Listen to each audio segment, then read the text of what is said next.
부형들아, 내가 지금 여러분 앞에 변명하는 말을 들으라. 그가 히브리 말로 말함을 듣고 더욱 조용한지라. 이에 이르되 나는 유대인으로 길리기아 다소에서 낳고 이 성에서 자라 가말리엘 문화에서 우리 조상들의 율법에 엄한 교육을 받았고 오늘 너희 모든 사람처럼 하나님에 대하여 열심 있는 자라.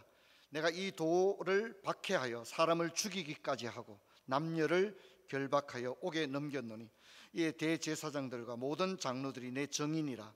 또 내가 그들에게서 다메섹 형제들에게 가는 공문을 받아 가지고 거기 있는 자들도 결박하여 예루살렘으로 끌어다가 형벌 받게 하려고 가던 중 다메섹에 가까이 갔을 때 오정쯤 되어 호련히 하늘로부터 큰 빛이 나를 둘러 비추매. 우리 7절부터는 같이 읽겠습니다. 내가 땅에 엎드러져 들으니 소리 있어 이르되 사울아 사울아 내가 왜 나를 박해하느냐 하시거늘 내가 대답하되 주님 누구시니까 하니 이르시되 나는 내가 박해하는 나사렛 예수라 하시더라. 나와 함께 있는 사람들이 빛은 보면서도 나에게 말씀하시는 이의 소리는 듣지 못하더라. 내가 이르되 주님 무엇을 하리이까? 주께서 이르시되 일어나 다메섹으로 들어가라. 내가 해야 할 모든 것을 거기서 누가 이르리라 하시거늘. 아멘. 나는 그 빛의 광채로 말미암아 볼 수 없게 되었으므로 나와 함께 있는 모든 사람의 손에 끌려 다메섹에 들어갔노라. 율법에 따라 경건한 사람으로 거기 사는 모든 유대인들에게 칭찬을 듣는 아나니아라는 이가 내게와 곁에 서서 말하되 형제 사울아 다시 보라 하거늘 즉시 그를 쳐다보았노라. 그가 또 이르되 우리 조상들의 하나님이 너를 택하여 너로 하여금 자기 뜻을 알게 하시며 그 의인을 보게 하시고 그 입에서 나오는 음성을 듣게 하셨으니 내가 그를 위하여 모든 사람 앞에서 내가 보고 들은 것에 증인이 되리라. 이제 왜 주저하느냐? 일어나 주의 이름을 불러 세례를 받고 너의 죄를 씻으라 하더라. 아멘.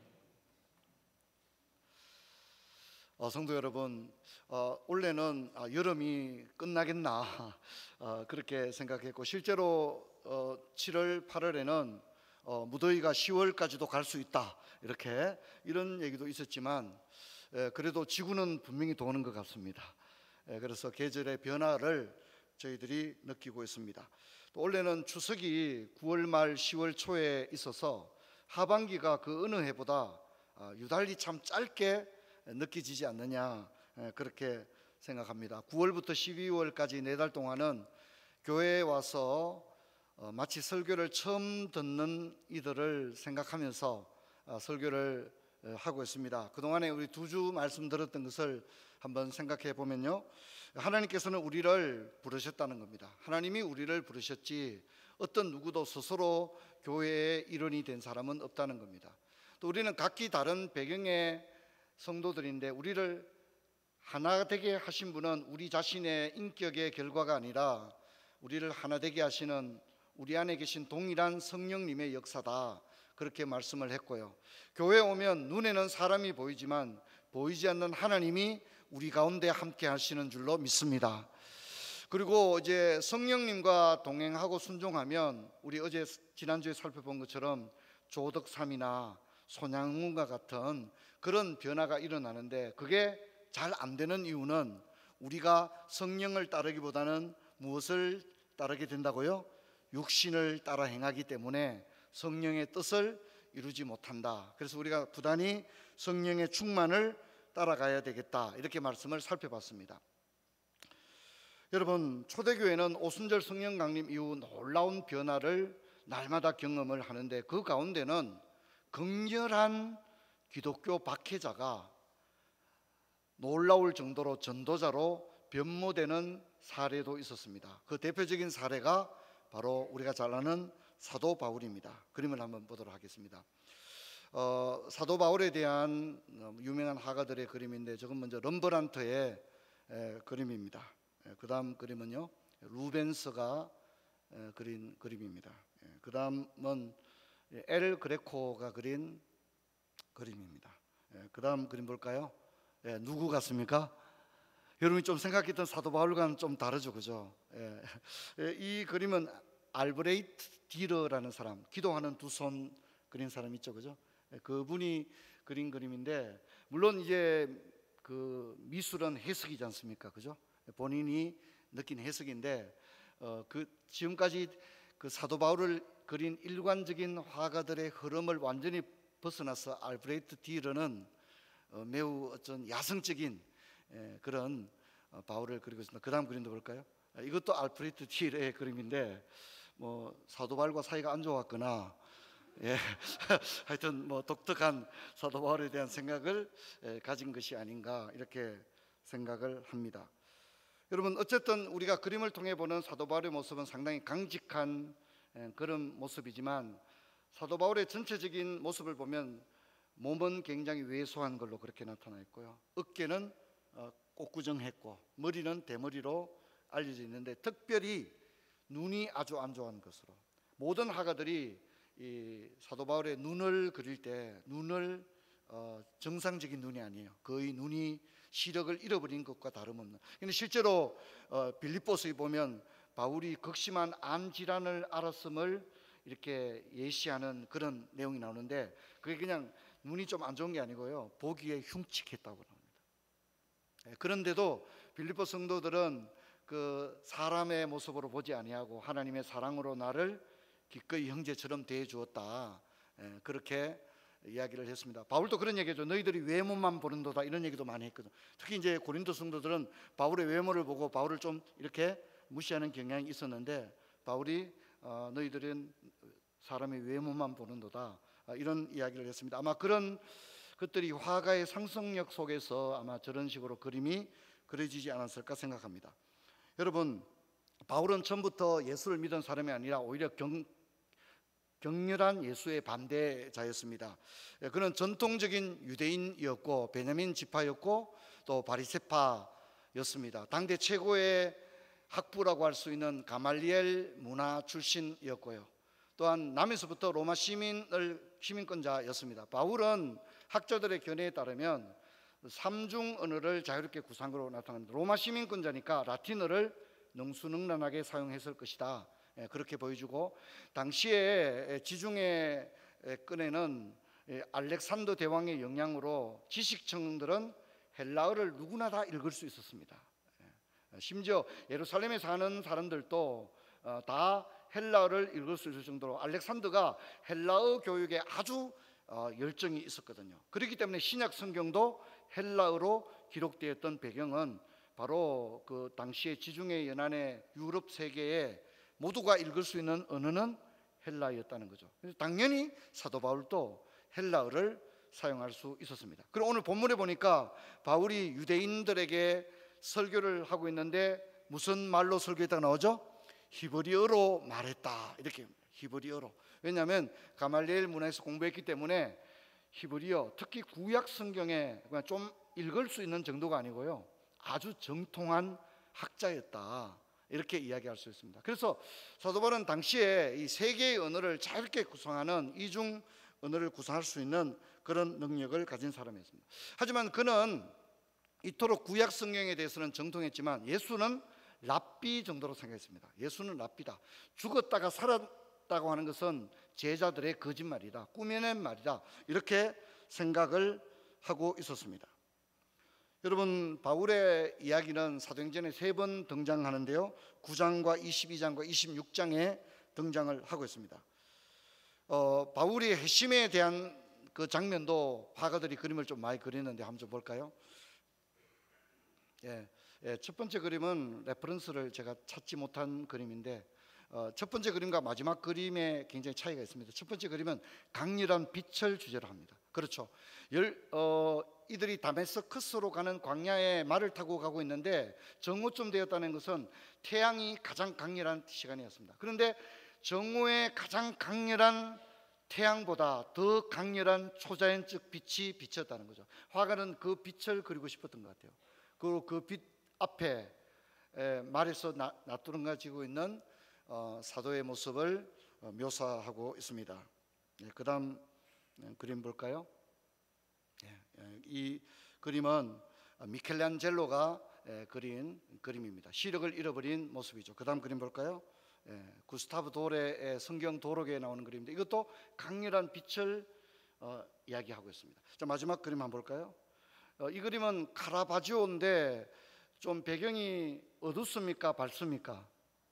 어둡다 해야 미술 점수가 되는 겁니다. 그러니까 저는 이 카라바지오의 그림을 저는 상당히 좀 마음에 와닿았어요. 왜냐하면 모든 그림은 이렇게 빛을 이야기했지만 카라바지오는 누구 시점으로 그림을 그리고 있는 거죠? 사도 바울은 눈이 멀었고 앞을 볼 수 없으니까 사실 어두운 거죠, 그죠? 그러니까 카라바지오의 그림은 시력을 잃어버리게 된 강렬한 빛에 마치 그 패트리어트 미사일이 요격하듯이 하나님이 초자연적인 빛으로 저 폭행자를 넘어뜨린 거죠.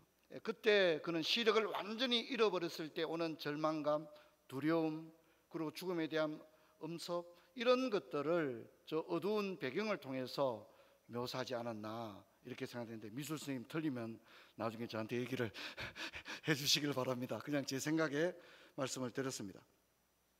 여러분, 지금 사울은 다마스커스로 가고 있습니다. 기독교 공동체를 파괴하기 위해서 가고 있는데, 말씀드린 대로 강력한 빛이 사울을 비췄고 음성이 들렸습니다. 사울아, 사울아, 내가 왜 나를 박해하느냐, 이렇게 들렸습니다. 근데 이 이름은요, 이건 아주 더 강렬한 거예요.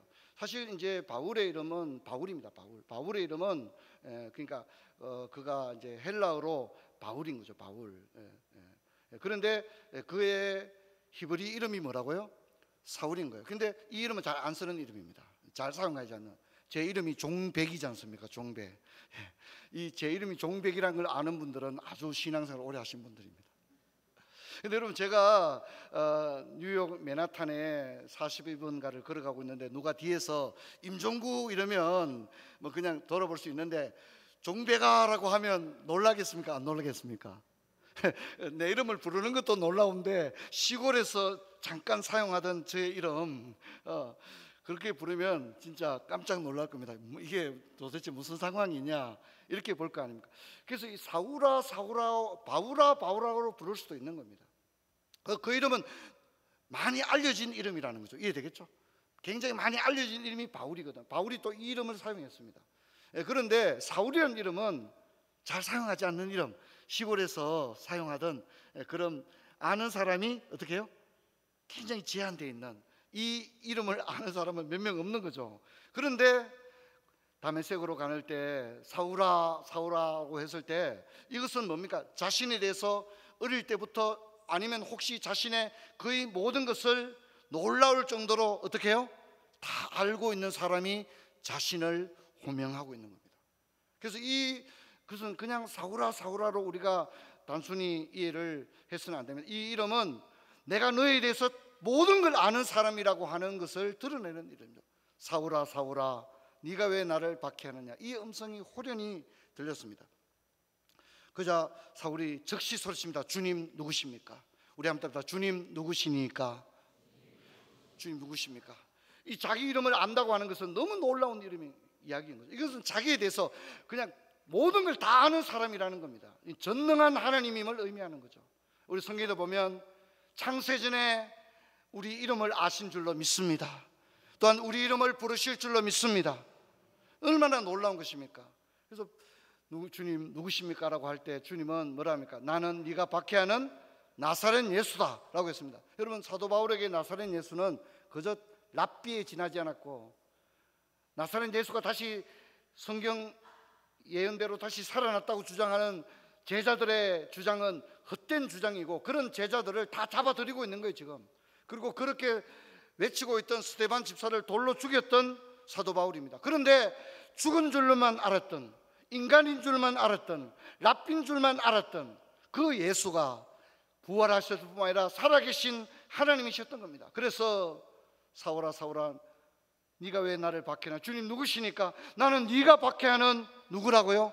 나사렛 예수다. 나사렛 예수다. 이 순간에 사도가 그동안에 굳건히 사도를 붙들었던 모든 종교적 신념과 예수에 대한 그의 모든 것들은 일순간에 무너져 내렸습니다. 그가 가지고 있던 종교적 신념, 율법에 대한 이해가 한순간에 무너져 내린 것입니다. 이 사건은 사울의 인생을 완전히 바꾸어 놓습니다. 여러분, 참된 기독교 신앙으로 가는 여정에는 사도 바울과 같은 하나님과의 실존의 전적인 그런 인격적이고 체험적인 만남이 이루어질 때 그 사람의 삶은 완전히 변모되고 바뀌게 됩니다. 여러분, 우리가 지식으로 만나는 하나님, 그냥 이론과 교리로 만나는 하나님이 아니라 하나님은 살아계시고 또한 우리와 만나기를 원하시는 줄로 믿습니다.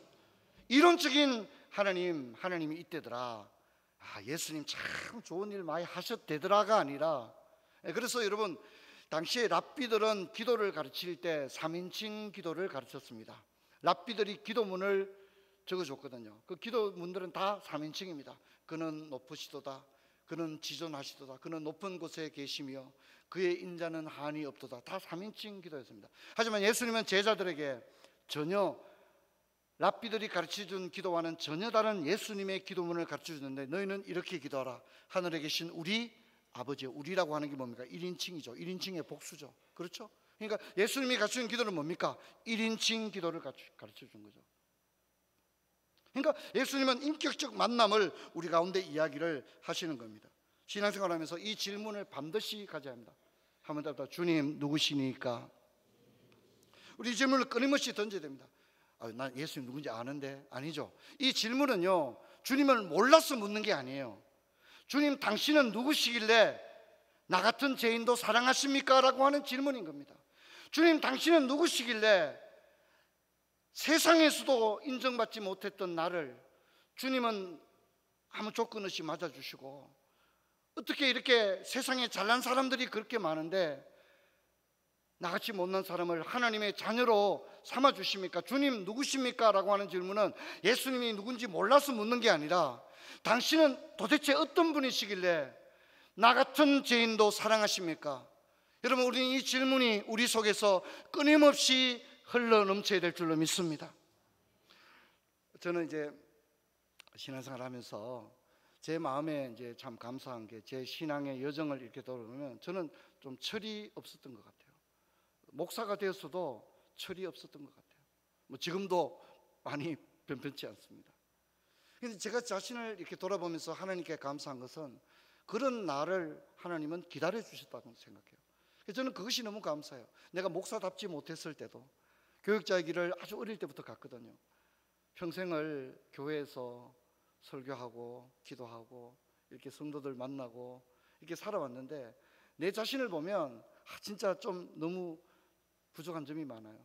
근데 그럼에도 불구하고 넌 도저히 안 되겠다, 그게 아니라 저를 계속해서 신뢰하시고 일으켜 주시고 세워주셨어요. 제가 교회 개척을 처음 했던 1996년 그리고 1999년 IMF 있을 때까지만 해도, 제가 이제 어디 가서 목사님들끼리 나눔을 할 때 제가 그런 얘기 많이 했습니다. 제 소원은 주일 학생 20명 모이고 주일 낮예배 20명 모이는 교회에서 목회해 봤으면 좋겠다. 제가 그런 얘기를 참 많이 했습니다. 그건 진짜 진심이었어요. 개척에서 성도 수가 10명이 안 되고 사람 숫자도 모자라고, 또 내 자신도 생각해 보면 참 너무 부족한데 늘 그런 생각을 했습니다. 교회 30주년 앞두고 제 자신을 돌아보면 참 모든 것이 하나님의 은혜라는 것 외에는 설명할 길 없고, 내가 세상으로 본다면 자격 미달로 벌써 이렇게 드랍돼야 되는데, 나를 계속해서 믿어주시고 기다려주시고 또 잘 못하는데도 격려해주시고 늘 그런 것을 느꼈습니다. 사랑하는 성도 여러분, 우리는 예수 다 아는 예수 다 알고 사복음서 내가 다 알고가 아니라, 주님은 도대체 어떤 분이시길래 어떻게 하여 나 같은 죄인을 이처럼 사랑하십니까? 내가 잘못할 때도 많았고 주님 실망시켜 드린 적이 더 많은데 여전히 지금까지 나를 붙들고 계십니까? 여러분, 참된 신자들은 이 질문이 끊임없이 솟아나야 될 줄로 믿습니다. 그리고 나서 이제 두 번째 질문을 던집니다. 주님 무엇을 하오리까? 우리 한번 따라 볼까요? 주님 무엇을 하오리까? 하늘로부터 음성의 주인공이 자신이 그토록 부정하고 박해하려고 했던 예수의 살아계신 분명한 실존임을 확인한 사울은 지금까지 모든 시간이 부정될 수밖에 없었습니다. 지금까지 열심, 그리고 스데반 집사를 죽이고 예수 믿는 자를 결박하고 예루살렘으로 끌어오고, 그 사람들이 바르고 자기가 잘못됐는데 그렇게 오히려 예수를 믿는 자를 박해하고 그 스데반 집사를 돌로 죽였던 그 자신의 삶은 하나님 앞에서 너무나도 두려운 과거가 되었습니다. 그는 이제 전격적이고 완전히 달라진 생애를 살아야만 할 당위성이 생겼습니다. 그럴 때 사울의 입에서 나온 말은 주님 무엇을 하오리까 였습니다. 이 질문은 가장 진실한 질문입니다. 우리가 이제 병원에 가서 의사 선생님이 이제 가족을 다 불러 모으고 얘기를 합니다. 이제 진짜 너무 안 좋은 상태다. 진짜 이거 뭐 내가 의사로서 이렇게 예후가 좋지 못한 걸 보지 못했다. 이렇게 말하면 우리가 보통 뭐라고 합니까? 어떻게 해요? 시원찮게 어떻게 해요? 그럼 어떻게 하면 좋겠습니까? 선생님, 그럼 제가 어떻게 하면 좋겠습니까? 그렇죠? 예? 내가 아무것도 할 수 없을 때는 뭐라고 말합니까? 그럼 어떻게 해야 됩니까?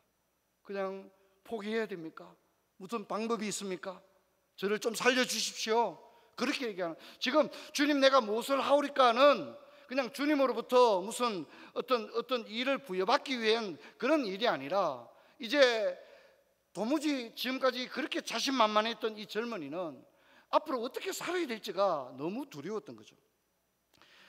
태양보다 강력한 초자연 빛에 의해서 시력을 잃어버렸습니다. 서서히 시력을 상실한 것이 아니라 그는 갑자기 흑암이 되었습니다. 육체의 한 기능이 멈추었을 뿐인데 사울은 모든 것이 마비된 것이나 다름없었고 다른 사람의 손에 이끌려 가야만 했습니다. 주님 무엇을 하오리까? 여러분, 이것은 주님 저를 살려주십시오. 저는 앞으로 어떻게 됩니까? 저는 죽습니까? 제가 무엇을 해야 합니까? 여러분, 인간은 가장 극단적인 절망과 인간의 한계에 부딪힐 때 자신도 모르게 내가 어떻게 하면 좋습니까? 어떻게 해야 됩니까? 이 질문밖에 던질 수 없지 않습니까? 주님 저를 살려주십시오. 그렇게 하는 겁니다. 저는 죄인이고 미래가 없고 지옥의 형벌을 면치 못할 존재입니다. 근데 여러분, 우리는 보면 이렇게 예수님을 만나고 나면 지금까지 하나님 없이 마음대로 자기 마음대로 살아온 그 자신의 삶 때문에 하나님 앞에 주님 내가 무엇을 하오리까라고 하는 처절한 질문이 나와야 합니다. 이런 질문은 살아계신 하나님 앞에 한낱 죄인에 불과한 자신을 처절하게 깨달을 때 전능자 앞에서 떨며 고백할 수밖에 없는 단 하나의 질문인 것입니다. 주님 무엇을 하오리까? 이 말은 뭘 해야 될지를 묻는 게 아니라 앞으로 어떻게 살아야 합니까? 지금까지 저는 제 삶은 완전히 잘못된 삶이었습니다.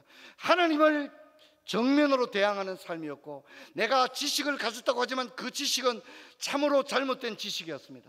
예수님은 살아계셨고 과연 백성을 위하여 십자가에 죽으셨습니다. 그랬을 때 내가 무엇을 하오리까? 이렇게 물었습니다. 여러분도 이런 인생 일대의 질문을 주님께 할 수 있기를 바랍니다. 주님 무엇을 하오리까? 예수님은 다메섹으로 들어가라 거기서 누가 이르리라 그랬습니다. 누가 주님 누구십니까? 라는 질문에는 적답을 하셨던 예수님이 무엇을 하오리까? 라는 질문에는 대답을 안 해줍니다. 적답을 피했습니다. 그리고 3일 동안 다메섹에 가서 금식했습니다. 이 3일의 시간은 사울에게는 인생을 돌아보는 시간이었고 가장 겸손한 마음으로 하나님의 응답을 기다리는 시간이었습니다. 3일의 시간은 사울의 모든 종교적 거품을 걷어내는 시간이었고 교만을 깎아내리는 시간이었고 자신이 전능하신 하나님 앞에 얼마나 무기력한 존재임을 처절하게 깨닫는 시간이었습니다. 그의 자랑도 화려한 이력도 실력도 사회적 신분도 아무것도 아니었습니다. 여러분, 사도행전 9장을 한번 가볼까요? 사도행전 9장 17절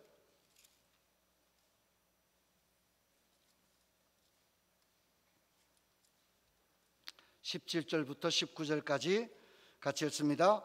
아나니아가 떠나 그 집에 들어가서 그에게 안수하여 이르되 형제 사울아 주곧 내가 오는 길에서 나타나셨던 예수께서 나를 보내어 너를 다시 보게 하시고 성령으로 충만하게 하신다 하니 즉시 사울의 눈에서 비늘 같은 것이 벗어져 다시 보게 된지라 일어나 세례를 받고 음식을 먹음에 강건하여 지니라. 아멘. 3일의 시간이 지난 다음에 아나니아가 안수를 했습니다.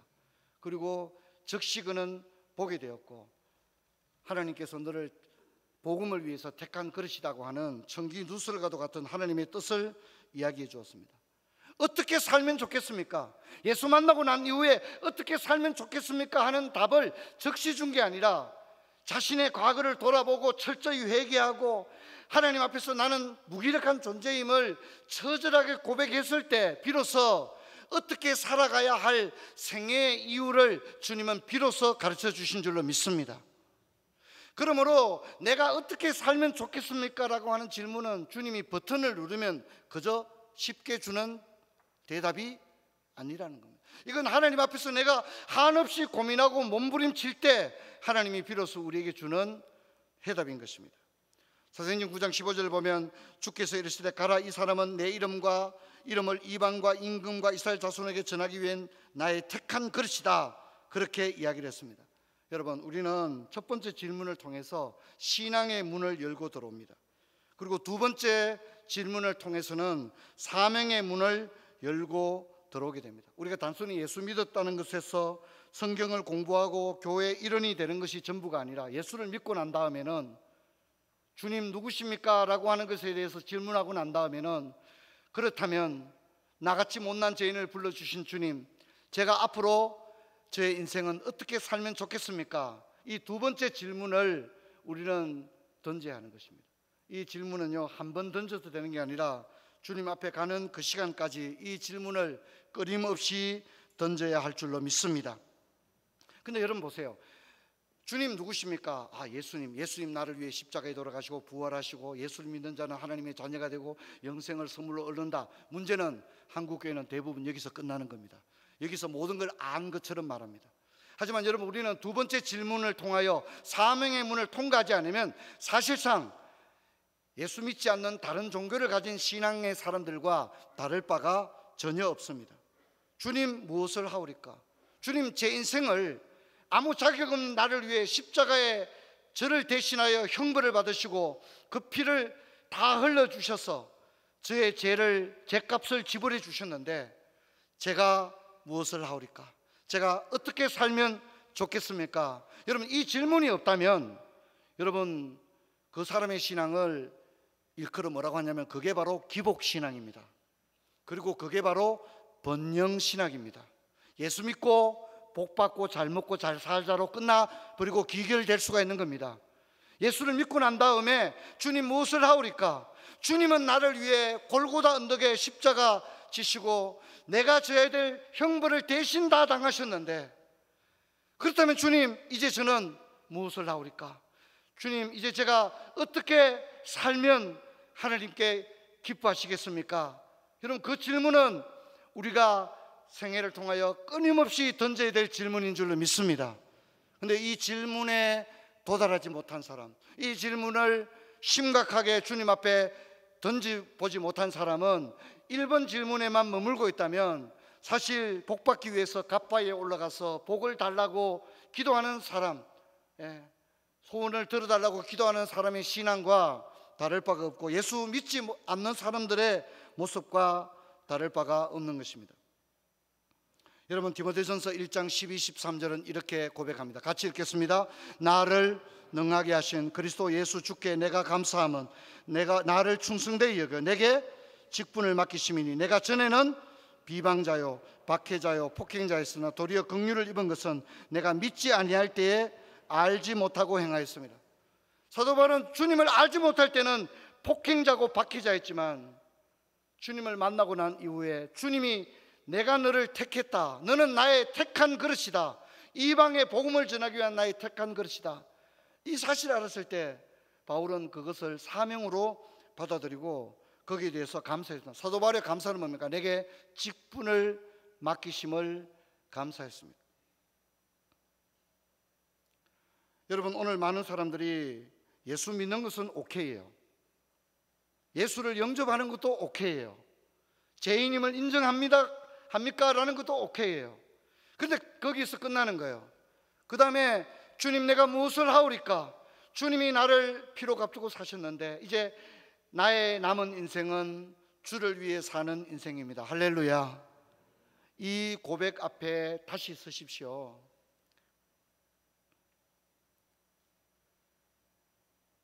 많은 사람들이 사명이나 직분을 거부합니다. 매우 잘못된 것입니다. 어떤 분은 직분을 부담스럽게 생각합니다. 잘못된 것입니다.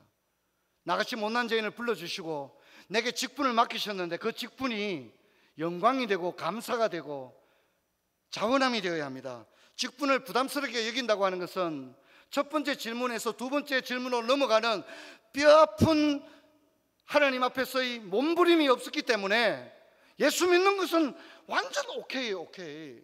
그런데 무엇을 하오리까에 대한 진지한 질문들이 없었기 때문에 나 그거 하기 싫다고, 나 직분 부담스럽다고. 여러분, 그것은 성립이 되지가 않는 것입니다. 그것은 성립이 될 수가 없는 것입니다. 예수님은 나를 따라오려거든 자기를 부인하고 자기 십자가를 지고 나를 쫓으라고 했습니다.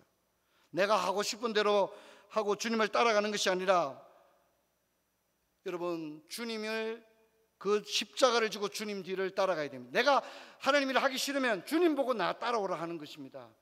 주님이 나를 따라오는 게 아니라 우리가 주님을 따라가야 할 줄로 믿습니다. 우리가 따라가야 할 길은 영광의 길이 아니라 십자가의 골고다의 길을 가야 하는 것입니다. 사도행전 20장 24절 같이 읽습니다. 내가 달려갈 길과 주 예수께 받은 사명 곧 하나님의 은혜의 복음을 증언한 일을 마치려면 나의 생명조차 조금도 귀한 것으로 여기지 아니하노라. 바울은 자격 없는 자에게 직분을 주심을 감격했습니다. 그리고 자신의 생명보다 이 사명을 귀하게 여겼습니다. 이런 사람에게는 감격이 있는 것입니다. 그럼 우리의 사명이 뭡니까? 여러분, 우리 가정이 우리의 사명인 줄로 믿습니다. 부모님을 모시고 자식을 신앙으로 양육하는 것이 사명입니다. 이번에 자녀를 낳은 가정에다 얘기했습니다. 지금 아이를 돌보는 것은 가장 성스러운 일이다. 그리고 인간이 할 수 있는 최고의 사명이고 숭고한 일이다. 그래서 날마다 감격 속에 아이들을 양육하게 되기를 바란다. 제가 그렇게 얘기했습니다. 앞으로 이후에도 이보다 더 위대한 일을 할 수는 없을 것이다. 너 생애에서 할 수 있는 최고의 위대한 일을 지금 하는 것이다. 여러분, 가정에서 부모를 모시고 자식을 기르고 형제들 간에 동기들 간에 우애하고 부부가 서로 존중하고 살아가는 것이 우리의 사명이요 직분인 줄로 믿습니다. 또한 우리의 직장도 사명입니다. 직장에서 단순히 돈벌이 하는 게 아니라 거기에서 내가 하나님의 사명을 감당하는 겁니다. 그리고 교회가 우리의 또한 사명인 겁니다. 우리 교회가 신자로서, 가족으로서, 시민으로서의 그 역할을 감당하는 겁니다. 오늘 인생의 두 가지 질문을 가슴에 새기는 그런 여러분 되기를 주의 이름으로 축원합니다. 교회에서 목사, 장로, 예수 3대째 믿는다. 그래도 처절한 몸살을 앓을 정도로 신음 소리가 나올 정도로 두 번째 질문에 관하여 주님 앞에 그 질문의 문을 열고 사명의 문을 향해 나오지 않으면 내 신앙은 아직도 기복신앙에 머물 수밖에 없다는 것을 기억하고, 저와 여러분이 예수 믿는 동안에 하나님이 원하는 그런 자리까지 나가는 복된 은혜가 우리 모두에게 있기를 주의 이름으로 축원합니다. 자리에서 나겠습니다. 아버지, 감사합니다. 저희들은 아무 자격 없는 자들인데, 세상의 많은 사람들 가운데서도 우리는 심히 부족한 자들인데 우리를 불러주시고 하나님의 자녀 삼아 주신 것 감사합니다.